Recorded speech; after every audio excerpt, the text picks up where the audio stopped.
शांती. आज आहे 6/12/2025 ची मुरली. महावाक्य आहे, गोड मुलांनो, हे शरीर रूपी खेळणे आत्मारूपी चैतन्य चावीने चालते. तुम्ही स्वतःला आत्मा समजलात तर निर्भय बनाल. प्रश्न आहे, आत्मा शरीरासोबत खेळ खेळत खाली आली आहे, त्यामुळे तिला कोणते नाव द्याल? उत्तर आहे कठपुतळी. जसे ड्रामामध्ये कठपुतळ्यांचा खेळ दाखवतात, तसे तुम्ही आत्मे कठपुतळीप्रमाणे 5000 वर्षांमध्ये खेळ खेळत खाली पोहोचला आहात. बाबा आले आहेत तुम्हा कठपुतळ्यांना वरती चढण्याचा मार्ग सांगण्याकरिता. आता तुम्ही श्रीमताची चावी लावा तर वरती निघून जाल. गीत आहे, मैफिल में जल उठी क्षमा परवाने के लिए. ओम शांती. रुहानी बाबा रुहानी मुलांना श्रीमत देत आहेत. कधी एखाद्याचे चारित्र्य चांगले नसेल तर आई वडील म्हणतात, तुला ईश्वर कधीतरी मत देवो, अर्थात सद्बुद्धी देवो. बिचाऱ्यांना हेच ठाऊक नाही आहे की ईश्वर खरोखरच मत देत आहेत. आता तुम्हा मुलांना ईश्वरीय मत मिळत आहे, अर्थात रुहानी बाबा मुलांना श्रेष्ठ बनण्यासाठी श्रेष्ठ मत देत आहेत. आता तुम्ही समजता आपण श्रेष्ठ बनत आहोत. बाबा आम्हाला किती श्रेष्ठ मत देत आहेत. आम्ही त्यांच्या मतावर चालून मनुष्यापासून देवता बनत आहोत. तर सिद्ध होते की मनुष्याला देवता बनविणारे तेच बाबा आहेत. शीख लोक देखील गातात, मनुष्य से देवता किए कर्तन लागी वार. तर जरूर मनुष्यापासून देवता बनण्याचे मत देतात. त्यांची महिमा देखील गायली जाते. त्यांची महिमा देखील गायली आहे. एक ओंकार, सतनाम, कर्ता पुरुष, निर्भय. तुम्ही सर्व निर्भय होता. स्वतःला आत्मा समजताना आत्म्याला कोणतीही भीती नसते. बाबा म्हणतात निर्भय बना. मग भय कसले? तुम्हाला कसलीच भीती नाही. तुम्ही आपल्या घरी बसून देखील बाबांचे श्रीमत घेत राहता. आता श्रीमत कोणाचे, कोण देतात?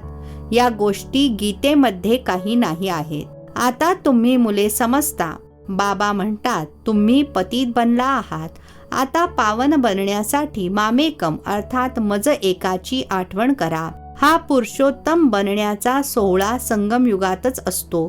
पुष्कळ जण येऊन श्रीमत घेतात. याला म्हटले जाते ईश्वरासोबत मुलांचा उत्सव. ईश्वर देखील निराकार आहेत. मुले अर्थात आत्मे देखील निराकार आहेत. आपण आत्मा आहोत ही पक्की सवय लावायची आहे. जशी खेळण्याला चावी दिली की नाच करू लागते, तर आत्मा देखील या शरीर रूपी खेळण्याची चावी आहे. यामध्ये अर्थात शरीरामध्ये आत्मा नसेल तर काहीही करू शकणार नाही. तुम्ही आहात चैतन्य अर्थात सजीव खेळणी. खेळण्याला चावी दिली नाही तर ते कामाचे राहणार नाही, उभेच राहील. आत्मा देखील चैतन्य चावी आहे आणि ही अविनाशी अमर चावी आहे. बाबा समजावून सांगतात, मी आत्म्यालाच बघतो, आत्मा ऐकत आहे. ही सवय पक्की करायची आहे. या चावीशिवाय शरीर चालू शकणार नाही.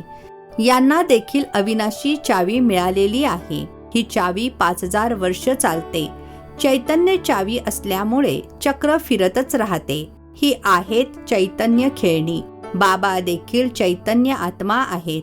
जेव्हा चावी पूर्ण संपते तेव्हा मग बाबा नव्याने युक्ती सांगतात की माझी आठवण करा, तर मग चावी लागेल. अर्थात आत्मा तमोप्रधानापासून सतोप्रधान बनेल.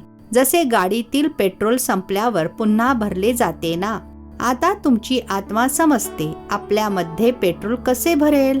बॅटरी संपली की पुन्हा त्यामध्ये पॉवर भरली जाते ना. बॅटरी संपते तेव्हा लाईट बंद होते. आता तुमची आत्मारूपी बॅटरी भरत आहे.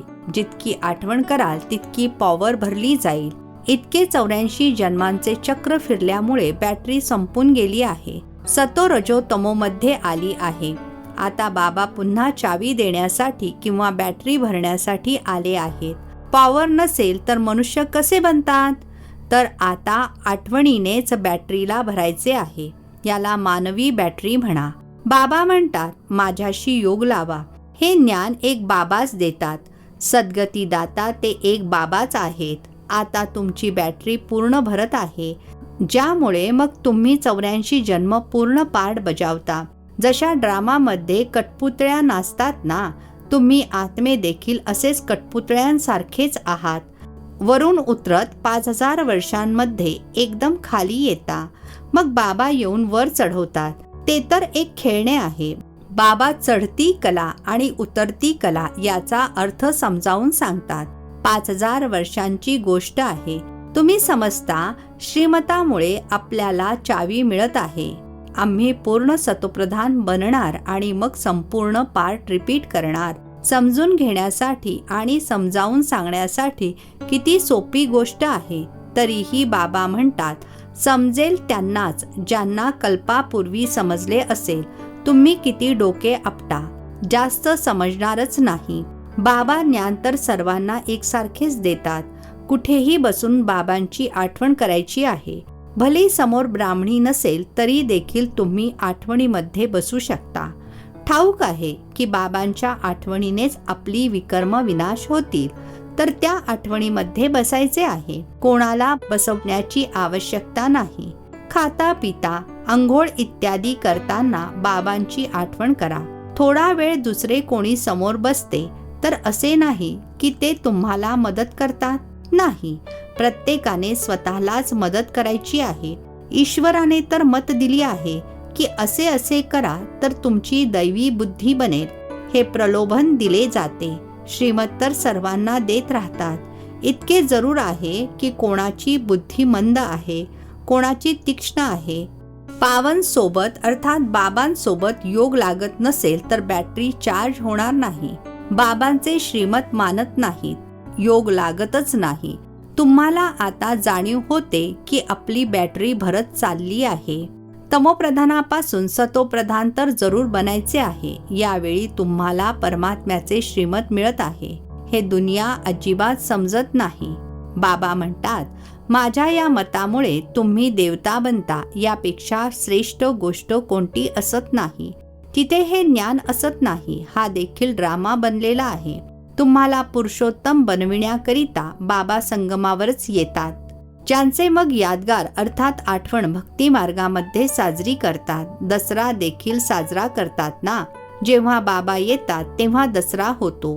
5000 वर्षांनंतर प्रत्येक गोष्ट रिपीट होते. तुम्हा मुलांनाच हे ईश्वरीय मत अर्थात श्रीमत मिळते, ज्याद्वारे तुम्ही श्रेष्ठ बनता. तुमची आत्मा सतोप्रधान होती, ती उतरत उतरत तमोप्रधान भ्रष्ट बनते. मग बाबा बसून ज्ञान आणि योग शिकवून सतोप्रधान श्रेष्ठ बनवतात. बाबा सांगतात, तुम्ही शिडी खाली कसे उतरता? ड्रामा चालत राहतो. या ड्रामाच्या आदी मध्य अंताला कोणीही जाणत नाहीत. बाबांनी समजावून सांगितले आहे. आता तुम्हाला स्मृती आली आहे ना. प्रत्येकाच्या जन्माची कहाणी तर ऐकवू शकणार नाहीत, लिहिली जात नाही, जी वाचून ऐकवली जाईल. हे बाबा बसून समजावून सांगत आहेत. आता तुम्ही सो ब्राह्मण बनला आहात, मग सो देवता बनायचे आहे. बाबांनी समजावून सांगितले आहे. ब्राह्मण, देवता, क्षत्रिय तिन्ही धर्म मी स्थापन करतो. आता तुमच्या बुद्धीमध्ये आहे. आपण बाबांद्वारे ब्राह्मणवंशी बनतो, नंतर मग सूर्यवंशी, चंद्रवंशी बनणार. जे नापास होतात ते चंद्रवंशी बनतात. कशामध्ये नापास होतात? योगामध्ये. ज्ञान तर खूप सोपे सांगितले आहे. कसे तुम्ही 84चे चक्र फिरता. मनुष्य तर 84 लाख म्हणतात, तर किती दूर गेले आहेत. आता तुम्हाला मिळत आहे ईश्वरीय मत. ईश्वर तर येतातच एकदा, तर त्यांचे मत देखील एकदाच मिळेल. एक देवी देवता धर्म होता, जरूर त्यांना ईश्वरीय मत मिळाले होते. त्याच्या आधी तर होते संगमयुग. बाबा येऊन दुनियेला परिवर्तित करतात. तुम्ही आता परिवर्तित होत आहात. यावेळी तुम्हाला बाबा परिवर्तित करतात. तुम्ही म्हणाल, कल्पकल्प आम्ही परिवर्तित होत आलो आहोत. परिवर्तित होतच राहणार. ही चैतन्य बॅटरी आहे ना, ती आहे जड. मुलांना ठाऊक झाले आहे. 5000 वर्षांनंतर बाबा आले आहेत. श्रेष्ठ ते श्रेष्ठ मत देखील देतात. उच्च ते उच्च भगवंताचे उच्च मत मिळते, ज्याद्वारे तुम्ही उच्च पद प्राप्त करता. तुमच्याकडे जेव्हा कोणी येतात तर बोला, तुम्ही ईश्वराची संतान आहात ना. ईश्वर शिवबाबा आहेत. शिवजयंती देखील साजरी करतात. ते आहेत देखील सद्गती दाता. त्यांना आपले स्वतःचे शरीर तर नाही आहे. मग कोणामार्फत मत देतात? तुम्ही देखील आत्मा आहात. या शरीराद्वारे संवाद साधताना शरीराशिवाय आत्मा काहीही करू शकत नाही. निराकार बाबा देखील कसे आले? गायन देखील आहे. रथावरून येतात. मग कोणी काय बसून बनवले आहे? त्रिमूर्ती देखील सूक्ष्म वतनमध्ये दाखवला आहे. बाबा समजावून सांगतात, या सर्व आहेत साक्षात्काराच्या गोष्टी. बाकी रचना तर सारी इथेच आहे ना. तर रचता बाबांना देखील इथे यावे लागते. पती दुनियेमध्येच येऊन पावन बनवायचे आहे. इथे मुलांना डायरेक्ट पावन बनवत आहेत. समजतात देखील, तरीही ज्ञान बुद्धीमध्ये टिकत नाही. कोणाला समजावून सांगू शकत नाहीत. श्रीमताला पाळत नाहीत. त्यामुळे श्रेष्ठ ते श्रेष्ठ बनू शकत नाहीत. जे समजतच नाहीत ते काय पद मिळवतील? जितकी सेवा कराल तितके उच्च पद मिळवाल. बाबांनी सांगितले आहे, सेवेमध्ये हाडन हाड द्यायचे आहे. ऑलराऊंडर सेवा करायची आहे. बाबांच्या सेवेमध्ये आम्ही हाडे देखील द्यायला तयार आहोत. अनेक मुली सेवेसाठी तळमळत असतात. बाबा आम्हाला सोडवा म्हणजे आम्ही सेवेमध्ये लागू, ज्यामुळे अनेकांचे कल्याण होईल. सारी दुनिया तर भौतिक सेवा करते, त्याने तर शिडी खालीच उतरत येतात. आता या रुहानी सेवेद्वारे चढती कला होते. प्रत्येक जण समजू शकतो, हा आमका आपल्यापेक्षा जास्त सेवा करत आहे. सेवाभावी चांगल्या मुली असतील तर सेंटर देखील सांभाळू शकतील. वर्गामध्ये क्रमवारीने बसतात. इथे काही नंबरवार बसवत नाहीत. निराश होतील. समजू तर शकतात ना. सेवा करत नाहीत तर जरूर पद देखील कमी होईल. नंबरवार पदे पुष्कळ आहेत ना. परंतु ते आहे सुखधाम, हे आहे दुःखधाम. तिथे आजार इत्यादी काही होत नाही. बुद्धीने विचार करावा लागतो. समजले पाहिजे, आपण तर खूप कमी पद मिळवणार, कारण सेवा तर करत नाही. सेवेद्वारेच पद मिळू शकते. आपली तपासणी केली पाहिजे. प्रत्येक जण आपल्या अवस्थेला जाणतात. मम्मा बाबा देखील सेवा करत आले आहेत. चांगली चांगली मुले देखील आहेत. भले नोकरी देखील करतात.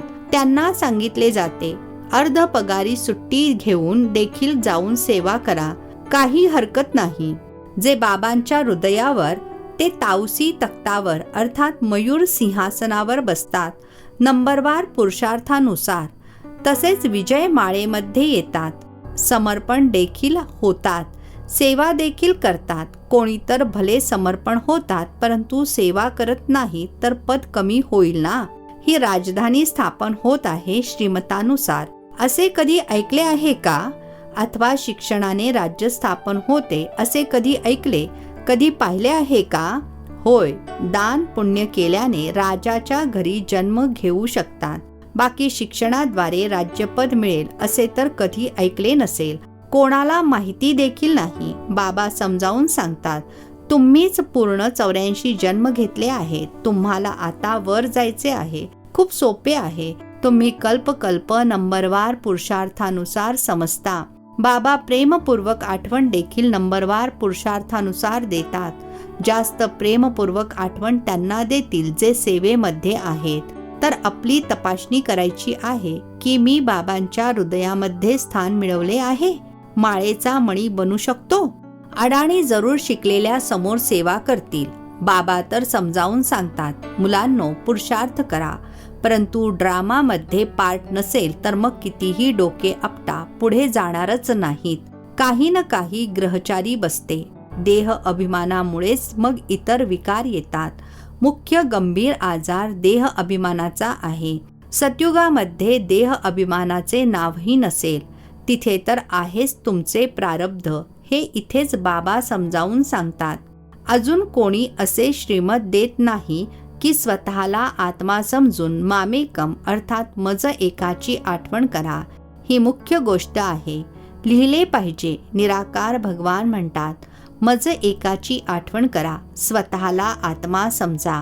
आपल्या देहाची देखील आठवण करू नका. जसे भक्तीमध्ये देखील एका शिवाची पूजा करता. आता ज्ञान देखील फक्त मीच देतो, बाकी सर्व आहे भक्ती. अव्यभिचारी ज्ञान एका शिवबाबांकडूनच तुम्हाला मिळते. या ज्ञानसागरातून रत्ने निघतात. त्या सागराची गोष्ट नाहीये. हा ज्ञानाचा सागर तुम्हा मुलांना ज्ञानरत्न देत आहे, ज्याद्वारे तुम्ही देवता बनता. शास्त्रांमध्ये तर काय काय लिहून ठेवले आहे. सागरातून देवता बाहेर आली, मग तिने रत्ने दिली. हे ज्ञानसागर तुम्हा मुलांना रत्न देतात. तुम्ही ज्ञानरत्न टिपता अर्थात वेचता. पूर्वी दगड वेचत होता तर पत्थर बुद्धी बनलात. आता रत्न वेचल्याने तुम्ही पारसबुद्धी बनता. पारसनाथ बनता ना. हे पारसनाथ अर्थात लक्ष्मी नारायण विश्वाचे मालक होते. भक्ती मार्गामध्ये तर अनेक नावे अनेक चित्रे बनवून ठेवली आहेत. वास्तविक लक्ष्मी नारायण अथवा पारसनाथ एकच आहेत. नेपाळमध्ये पशुपतीनाथची जत्रा भरते, ते देखील पारसनाथच आहेत. अच्छा, गोड गोड खूप खूप वर्षांनंतर भेटलेल्या मुलांप्रती मात पिता बापदादांची प्रेमपूर्वक आठवण आणि सुप्रभात. आत्मिक पित्याचा आत्मिक मुलांना नमस्ते. आम्हा आत्मिक मुलांचा आत्मिक पित्याला नमस्ते. धारणेसाठी मुख्य सारांश. पहिला पॉइंट आहे, बाबांनी जी ज्ञानरत्ने दिली आहेत ती टिपायची अर्थात वेचायची आहेत, दगड नाही. देह अभिमानाच्या गंभीर आजारापासून स्वतःला वाचवायचे आहे. दुसरा पॉइंट आहे, आपल्या बॅटरीला पूर्ण चार्ज करण्यासाठी पॉवर हाऊस बाबांसोबत योग लावायचा आहे. आत्म अभिमानी होऊन राहण्याचा पुरुषार्थ करायचा आहे. निर्भय राहायचे आहे. आजचे वरदान. दातापणाच्या भावनेद्वारे इच्छा मात्रम अविद्या या स्थितीचा अनुभव करणारे तृप्त आत्मा भव. दातापणाच्या भावनेद्वारे इच्छा मात्रम अविद्या या स्थितीचा अनुभव करणारे तृप्त आत्मा भव. स्पष्टीकरण आहे, नेहमी एक लक्ष ठेवा की आम्हाला दात्याची मुले बनून सर्व आत्म्यांना द्यायचे आहे. दातापणाची भावना ठेवल्यामुळे संपन्न आत्मा बनाल आणि जे संपन्न असतील ते सदैव तृप्त असतील. मी देणाऱ्या दात्याचा मुलगा आहे. देणे म्हणजे घेणे आहे. हीच भावना नेहमी निर्विघ्न इच्छा मात्रम अविद्येच्या स्थितीचा अनुभव करविते. सदैव एका लक्ष्यावरच नजर राहावी. ते लक्ष आहे बिंदू. बाकी कोणत्याही गोष्टींच्या विस्ताराकडे दिसत असून सुद्धा पाहू नका. ऐकत असताना सुद्धा ऐकू नका. स्लोगन आहे, बुद्धी किंवा स्थिती जर कमकुवत असेल तर याचे कारण आहे व्यर्थ संकल्प. बुद्धी किंवा स्थिती जर कमकुवत असेल तर याचे कारण आहे व्यर्थ संकल्प. अव्यक्त इशारे. आता संपन्न अथवा कर्मातीत बनण्याचा ध्यास धरा. कर्मातीत बनण्यासाठी कर्मांच्या हिशोबापासून मुक्त बना. सेवेमध्ये सुद्धा सेवेच्या बंधनामध्ये बांधले जाणारे सेवाधारी नाही. बंधनमुक्त बनून सेवा करा अर्थात हदच्या रॉयल इच्छांपासून मुक्त बना. जसे देहाचे बंधन देहाच्या नात्यांचे बंधन, तसेच सेवेमध्ये स्वार्थ हे बंधन सुद्धा कर्मातीत बनण्यामध्ये विघ्न आणते. कर्मातीत बनणे अर्थात या रॉयल हिशोबापासून देखील मुक्त.